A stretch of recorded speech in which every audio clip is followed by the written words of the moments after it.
But don't feel bad though. The whole time I won. Let's say that's another topic. I think, we don't start.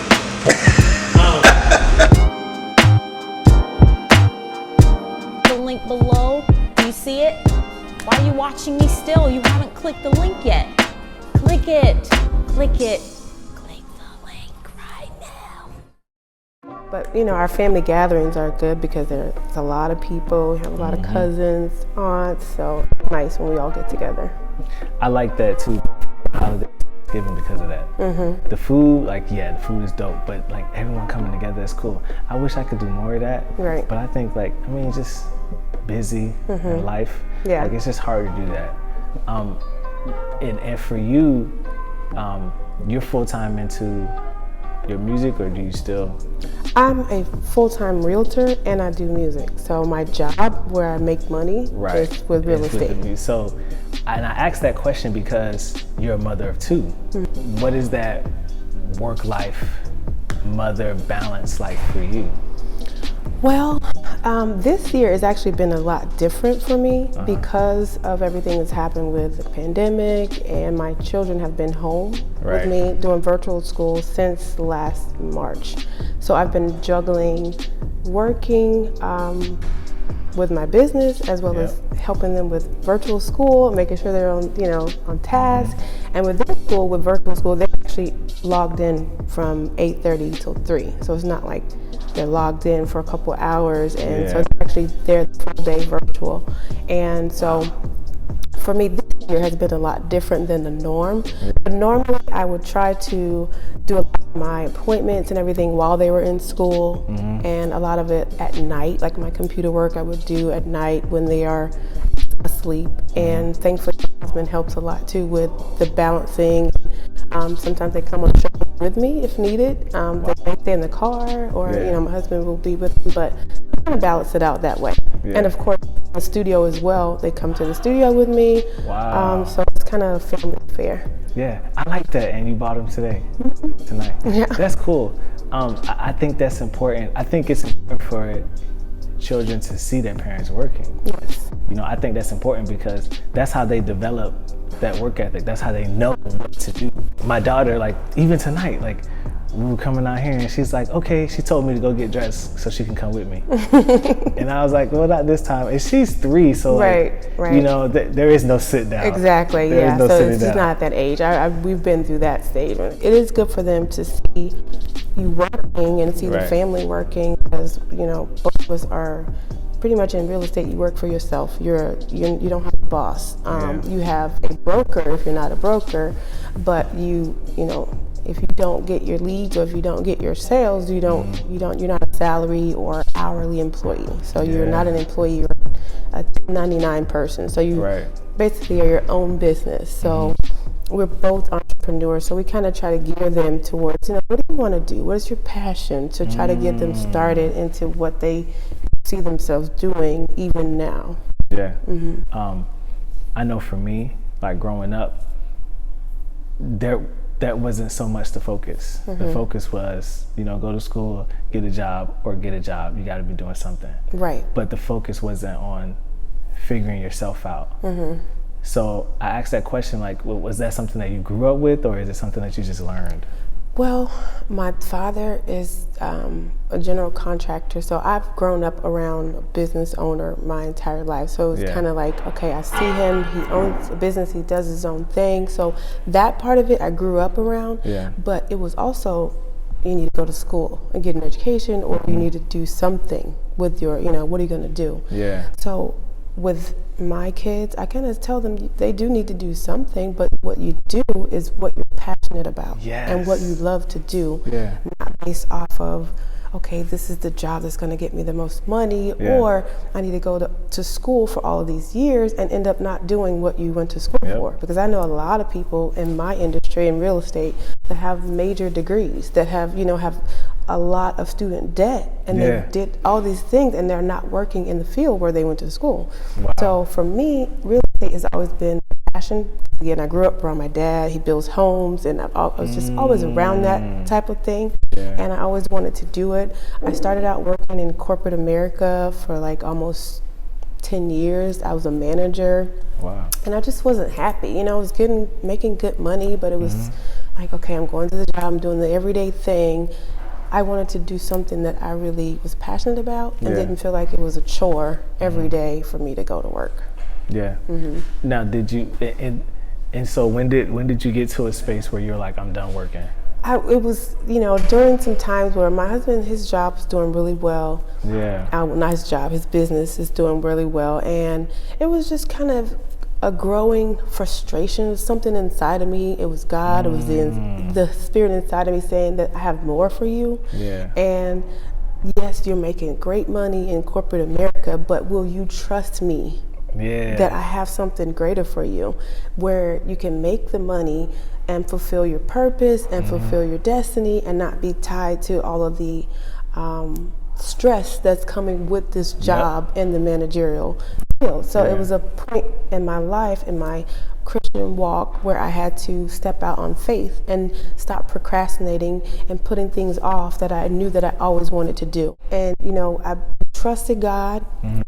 And of course, there were times when you lose that big salary that you had, you know, you're really having to trust God. He's an entrepreneur, but I have a 9-to-5. So I'm getting paid like, you know, clockwork, where I could take up the slack if anything ever happens, you know, everything's covered. But it's different when you're both out, you know, in the deep waters, and you really have to trust God and you really have to make it happen. So, and that you went right into real estate after that. Yes, I left my job, I got my real estate license, and I've been doing real estate ever since. Wow, how long have you been doing that? Right at about 6 years, I believe. This year will be 6 years. Dang. So you in there. Befriending your kids, I guess, like, you hear that before and you see that from other parents. But for me, and then I want to hear what you got to say about it too. Like, for me, it's like, when I hear the word friend, to me that says like equal, you know? That says what? I'm sorry. It says equal. Oh. Or it gives me a feeling of that when the word friend is there. Because like we're friends. Right. You know what I'm saying? There's a certain level of respect that comes with friendship. Well, for me, I do allow my kids to be my friends, but we both allow that, and they know the boundaries of when we're playing, when we're joking, and when we're not. So I think it's all about setting boundaries for your children to know, hey, we can joke, we can play around, we can talk, but when it's business, it's business. And they have to know that difference. And I think with you being, or us being the parents, we set that tone and we let them know this is the level. Okay, we're not playing anymore. We're serious now. It's homework time. It's not joking time. They still know that you don't talk back to me, you know, all of that stuff. So, and also with having girls, I think it's really good for parents to be their children's friend. I mean, it probably with boys as well, but I've been telling my children, my girls, from a young age that they can talk to me about anything. And I think to get on that level, they have to kind of look at you as a friend and not a judgy parent that's going to judge them for telling you something that you may not want to hear. So if you stay in that parent, you may not get that information that you would get as a friend. And I think a lot of times I didn't really have that. Well, I would talk to my mom, but I didn't think I would talk to her about certain things, you know? And I wanted that to be different with my children. Who's to say? Maybe they won't talk to me, but at least I have tried to have the door open so that they feel like they can communicate with us.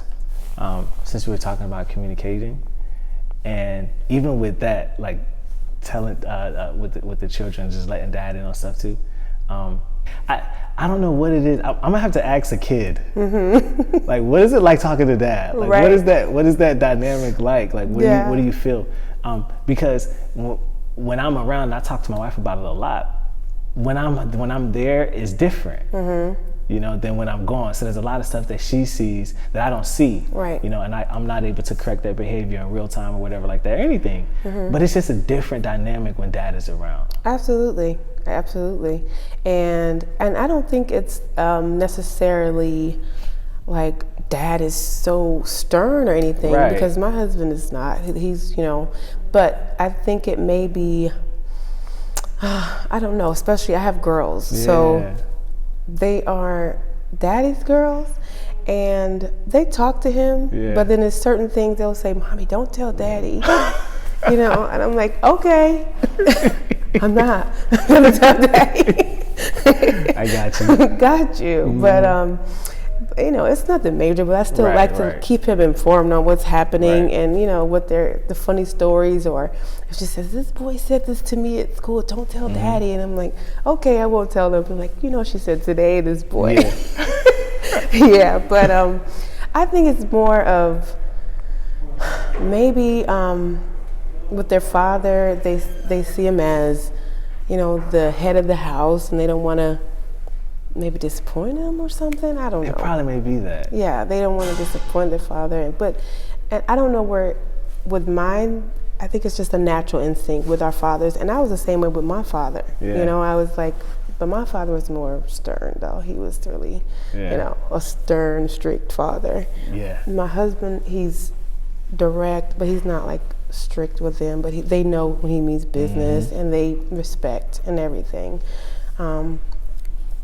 So I'm really not sure, but I think it's more of moms are the softer, you know, and then they see dad as like, I better not mess with him. Right. I don't want that response. Right. I think that's probably what it is, because like, you know, I was born in the 80s, and I always look at the times, you know? This was interesting to me when I got to an age where I started like paying attention to life. When I started taking life seriously. I seen this thing today, total sidebar, but I seen this post today. My brother sent out this post. Confucius said this quote. He said, people always say that you live once, but you really live twice, you know? Because when you finally decide to start living seriously, that's your second life. And I was, and I read the quote. I totally butchered the quote, so y'all gotta look it up. I totally butchered it, but when I read it, I was like, oh, that makes a lot of sense.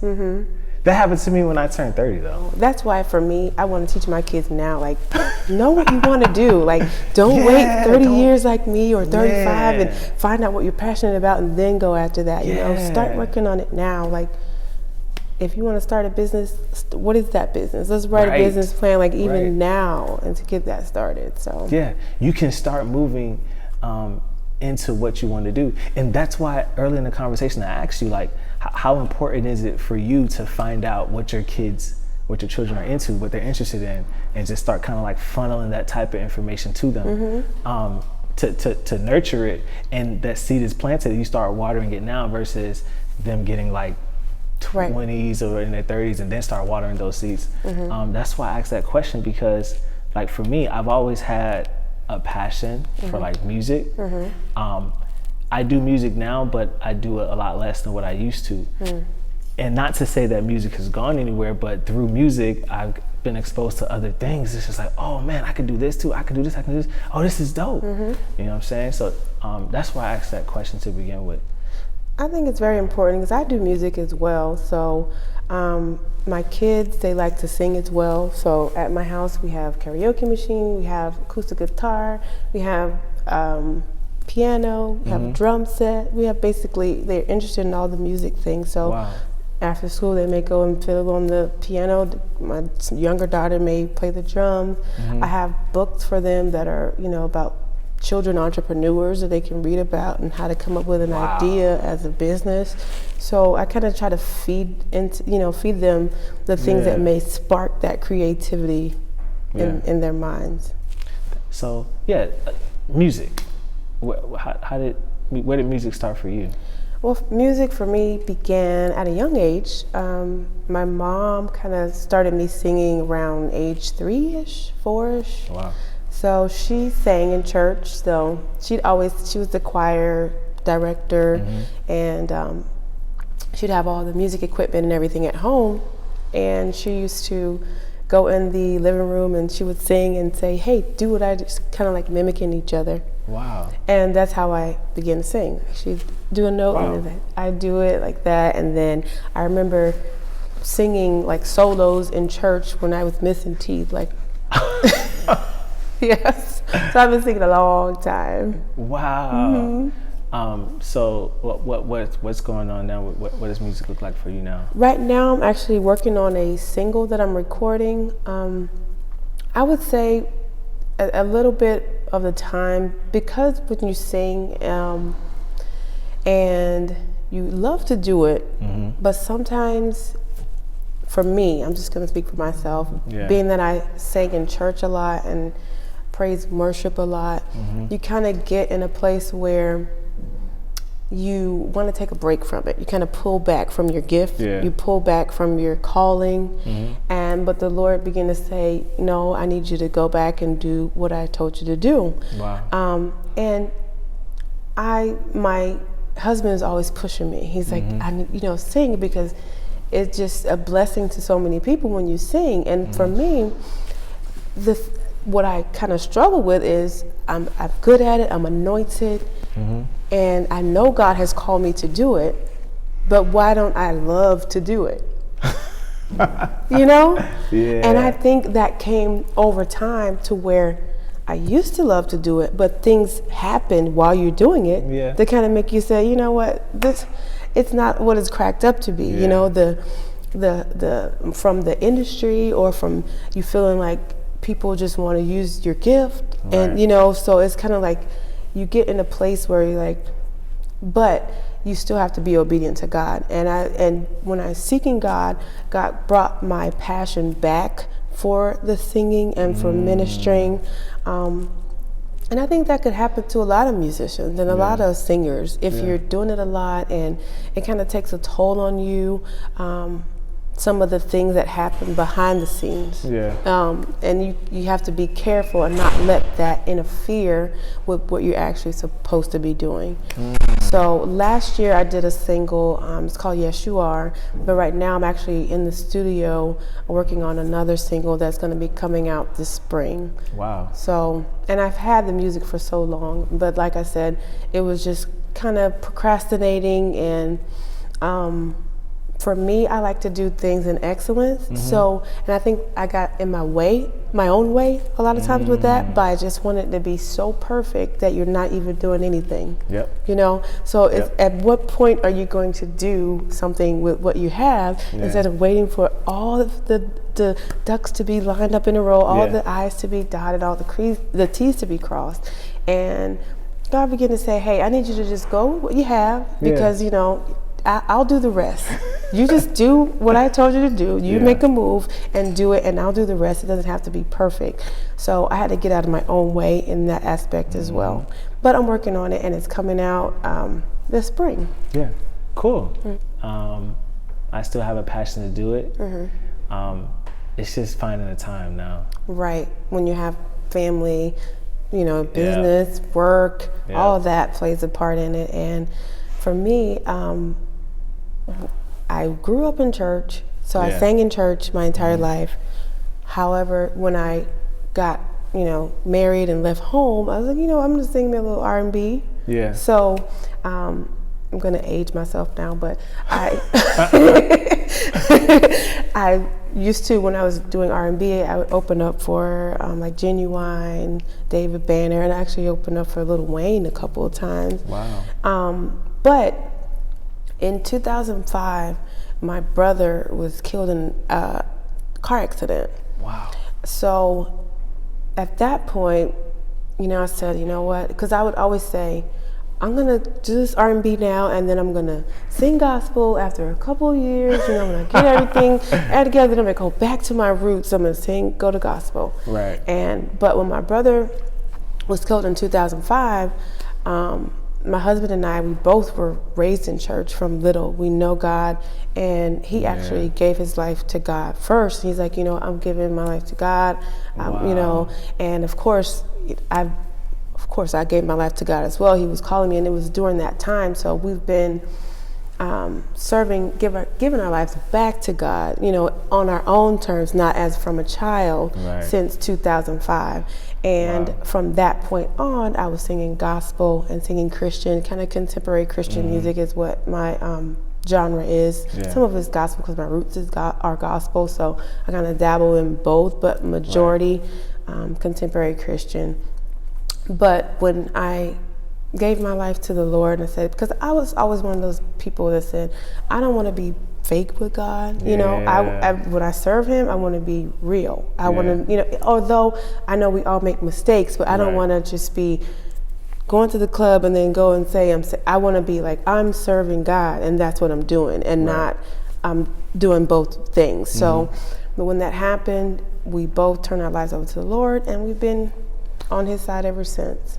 That's cool. And I think even with that, like, I think sometimes you can just do something so much, and then you just build up a habit for it. And the love or the fire really isn't there, because the reason why it started, you know, it's that reason's not there anymore. Right. Do you write books, or have you thought about writing? I am writing one right now. Really? Yes. Did you put that on the paper? No, I didn't. Because it wasn't done, so I didn't want to mention it. But there it is. Thank you. What's going on with that? Do you want to talk about it? I'm going to, not the name of it yet. Okay. So I have that. It's in trademarking right now. So I don't want to say the name of, you know, the book. Yeah. But I'm writing a book, and it's not only a book, it's an organization that it's going to, you know, it's going to be a book birthed under this. It's a 501(c) that I'm birthing, a nonprofit. But the book that I'm writing is basically an empowerment book. I wouldn't say necessarily for women, but it probably is geared towards women to basically understand who you are and walk in who you are boldly, unapologetically, without fear. Yeah. And it's part of my testimony and my journey of how I got to this place. Because for a lot of time, I was not comfortable in my own skin, you know, and I would downplay myself when I'm in a room to make other people feel better. Dang, that's what I would do. So I got to a place, and I went through so many things, and the Lord began to deal with me. And so the book is empowerment. I wouldn't say only for women, but as people in general, to be empowered, to walk in who you are, who God called you to be, unapologetically and boldly, without reservation. Wow. I was going to ask you about fear too, just because I like to talk about. I like to hear people's overcoming stories. Like I like stories like that, because I feel like what's common to all of us is that fear, insecurities. You know what I'm saying? I feel like that's common. That's common to everyone. Right. We may all deal with it on different levels at different times, but you're gonna have to deal with that. Right. You're going to. Yeah, and that's common to everyone. And I live my, well, now, not always, because my identity, I struggled with identity for years. Right. Years, much longer than I'm comfortable with. I was comfortable with. But I live my life now based off of who I know myself to be. Absolutely. But that includes my weaknesses and my fears. Absolutely. And that's a part of who we are. And we have to, a part of my book is realizing that you're not going to please everyone, and you cannot live your life to please people, because you're putting yourself in a cage and you're not fully blossoming into what God wants you to be, because you're constantly like, is this person going to be happy with me if I do this? Is that person going to be happy with me if I do this? So you have to find that place, that identity, and that identity is found in Christ. That's where I found mine. And He, you know, had that intimate time with Him, where He was able to speak directly to me, through me, as to who He ordained me to be. And not just me, but just people. He knew who we were in our mother's wombs. He already created what He has for us to do, our destiny. And we just have to realize that ourselves and walk in that. Yeah. I think the whole thing is, I put it in a song. I said, just talking about change, and I was talking about how I going from the fake me to the real me. That's real change. Like it wasn't. And I think a lot of times we know who we are. Like we know that early on. We're just afraid to show it because we're afraid people want to approve of who we really are. And a lot of times I would show that growing up, and then it was like that whack-a-mole game. Yeah. The mole pops up, and then that would happen. You know, because who I was, you know, didn't fit where I was at. Right. And it's just like, well, I can fit here if you just allow me just to. Exactly. You know what I'm saying? Show up. But I had to get to a space with it, and it's funny because that's why I like talking about it, and I put it in my music, because for me, seeing people that I like, entertainers that I like, or people on TV that I like, or reading up on a person that I like, just the way that they are them, you know, I don't want to live there like how they live, but just seeing them being confident in who they are. And free. Yeah, it's just like, dang, so I can be me. Yes. So I guess and talk a little bit about, you know what I'm saying, some of the stuff that, you know, where you're going, where you see yourself going, and some of the things that you want to do and accomplish. Well, I like hearing those things. Well, I see myself with my music, actually, once I'm being obedient, because this is years of, like, the song that I'm working on now is recent, but some of the songs were written in probably 2014, 2012. Wow. So that was it's kind of, for me, I see myself redeeming the time with that. Yeah. And I'm not so focused on the lights of it, but I'm focused on the meaning, and I know that God gave me the songs to bless other people. Right. So if it can bless someone else, then that's where I am. If it goes further, great. Yeah. But my focus is on doing what He's said to do there. I see myself ministering. I see myself writing books. Yep. I see my husband and I, we do right now we mainly do it on Facebook, and we're going to start up Instagram. We're also starting a podcast as well. But we talk about ministry, we talk about marriage, we talk about a lot of different things. So we're trying to take that to another level. And we have two businesses. One of them is called The Favor Team, and the other one is Kingdom Heirs. And so we both of those, they're kind of, The Favor Team is more geared towards marriage, and Kingdom Heirs is basically, our angle is that you have to seek ye first the kingdom of God and His righteousness, and everything else will be added onto you. So we have millionaire, billionaire, trillionaire, but on top of that is the Kingdom Heir. If you have the kingdom, then all of that, you know, will come to you, you know, but the main focus is that kingdom. Wow. So I see those things. I see us doing public speaking. I see me helping to empower people with my testimony and with my journey. And I just see ministry. My focus is ministry and doing what God has called for me to do. Yeah. That's a powerful legacy too. Yeah. Yeah. I appreciate you sitting down here and talking to me. This was Absolutely, dope. This was dope. absolutely. Yes, it was. Let the people know how they can get in touch with you, your socials and all that cool stuff. Well, my social media is Tramelanie Music. My name is spelled Tramelanie and music. On Instagram, I'm also Tramelanie Music, and as well as Mrs. Orlando Real Estate. You can also find me on Facebook at The Favor Team, or Instagram at The Favor Team as well.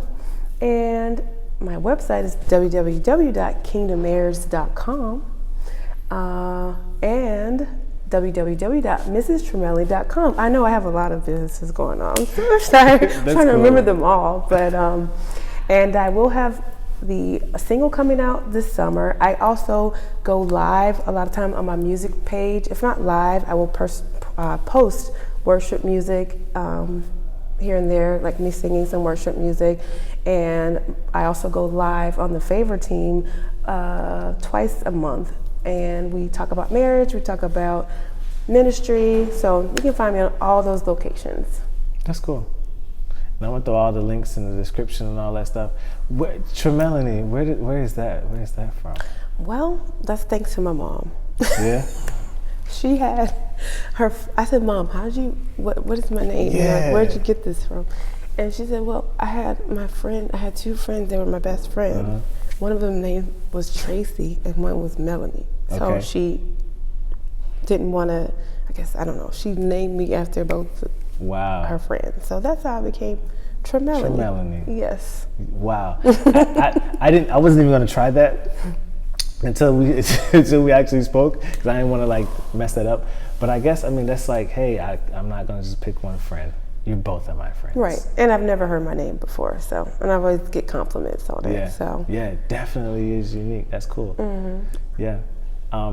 Thank you guys so much for watching the sit down. Give this video a thumbs up, subscribe to the YouTube, but you don't watch my stuff and not subscribe. You're not them type of people. Thank y'all so much for watching, and we will see you next time. Deuces. Later. Appreciate it. Fist bump. Thank you. Boom.